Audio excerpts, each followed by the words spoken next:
Gabungan Pilihan Raya Bersih dan Adil Bersih merujuk kepada kes pengubahan wang haram AMLA bekas Perdana Menteri Datuk Seri Najib Tun Razak yang menerbitkan dana SRC International berjumlah 27 juta yang telah ditetapkan September depan untuk pihak penawar raya membuat keputusan sama ada akan memberikan DNA ataupun tidak.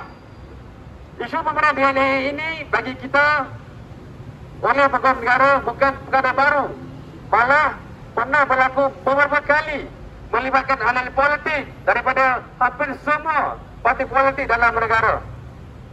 Bersih khawatir perkembangan ini akan meruntuhkan kepercayaan rakyat kepada institusi penguasaan undang-undang, khususnya pejabat peguam negara.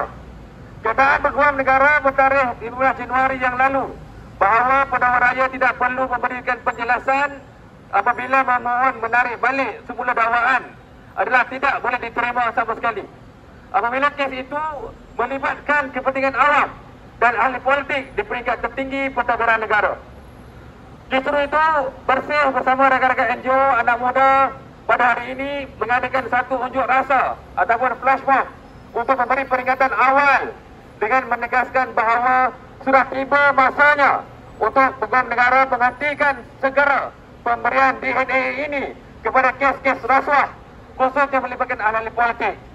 Kami mendesak supaya mereka yang sedang berhadapan dengan tuduhan rasuah harus mempertahankan diri dan dibicarakan seadilnya di mahkamah dan bukannya digugurkan tuduhan mereka melalui pengundian DNA. Desakan ini penting sementara menanti hasil kajian task force oleh Kerajaan Persekutuan berkenaan cadangan untuk memisahkan bidang kuasa peguam negara dan penawar raya. Dan selain itu, Bersih menggasak Perdana Menteri Datuk Seri Anwar Ibrahim untuk mengumumkan garis masa pelaksanaan pemisahan bidang kuasa ini serta agenda-agenda reformasi yang lain termasuk reformasi SPRM dan pendanaan politik. Bersih ingin mengingatkan kerajaan hari ini tentang janji-janji dan prinsip reformasi yang diperjuangkan oleh mereka sebelum ini. Rakyat sedang memerhati dan sekiranya pemberian DNA ini untuk kes rasuah sebegini berterusan, kepercayaan rakyat terhadap institusi awam bakal terhakis. Jangan ambil ringan gelombang kemarahan rakyat. Tolak rasuah, tolak DNA. Kita hari ini nak menyatakan peringatan kita. Kita tolak DNA, betul ke tidak? Kita tolak DNA, tolak rasuah, betul ke tidak? Tuan-tuan dan puan-puan, hari ini kita tambah berita semalam berkaitan dengan kes Najib bahawa AG dan juga bahawa hakim telah mengatakan kalau AG masih tidak memberi ataupun DPP masih tidak memberi satu keputusan berkaitan dengan DNA, maka Najib akan mempunyai peluang untuk memohon DNA. Kita nampak selepas 2022 satu pilihan raya umum, kita nampak tiada orang dapatkan majoriti dekat parlimen. Sebab tu ada satu kerajaan perpaduan. Namun prinsip berkaitan satu kerajaan yang bersih kononnya telah ditolakkan. Prinsip ini telah diketepikan oleh ahli-ahli politik yang selalu menuntutkan satu kerajaan yang bersih.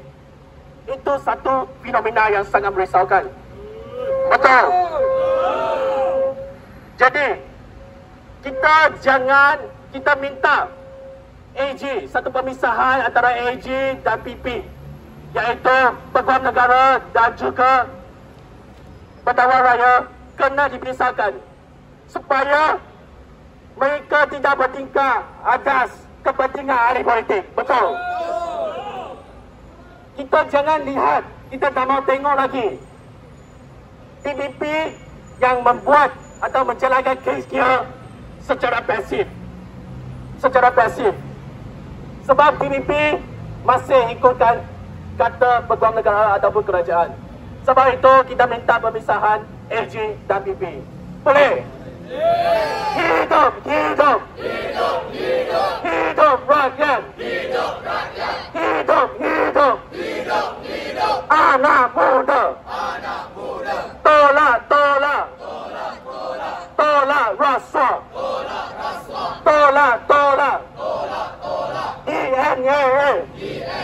kita faham sebelum ini atas faktor kerajaan yang tidak stabil. Jadi orang-orang politik melihat kepada isu-isu menukar kerajaan, mempertahankan kuasa. Tapi kita yakin hari ini dengan kerajaan perpaduan hari ini sedang memasuki fasa kerajaan yang stabil ataupun negara yang stabil, dan Bersih amat menyokong kestabilan politik, kerana bagi kita bila adanya kestabilan politik, kita akan pastikan ia akan memudahkan untuk agenda reformasi dijalankan. Sebab tu bagi kita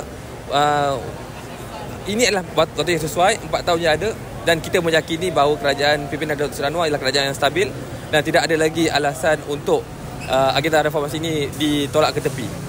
So Cik Faisal ada mengatakan bahawa flash mob yang berskala lebih besar akan diadakan bila tu? Kita tunggu kepada respon dan juga reaksi pihak kerajaan, khususnya pihak AG sendiri tentang tuntutan-tuntutan yang kita ingin bawa hari ini. So Cik Faisal, hari ini ada kira-kira berapa NGO yang turut sertai flash mob ini dan berapa orang? Kalau berapa orang, berapa going? At least 60. Okey, sekurangnya ada 60 orang yang datang. NGO pun sebenarnya kita pelbagai NGO boleh dikatakan lebih 30 ada. Lebih 30 NGO lah yang wakil ada. Lah. Ya, wakil pada hari ini. From the top, DA.